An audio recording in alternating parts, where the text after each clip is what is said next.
Hello everyone, welcome to the HardReset channel, and today I'm going to show you how to access the calculator on your ONYX Boox Go 6.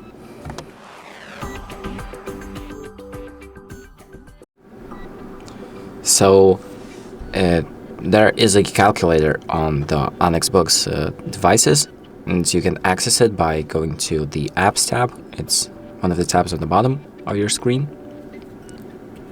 and after that you should have the calculator app somewhere in this tab. So for me it's right here.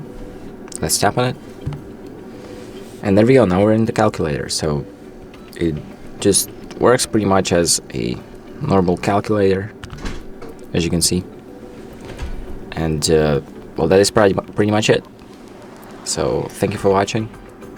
I hope this video helps you, and make sure to like and subscribe.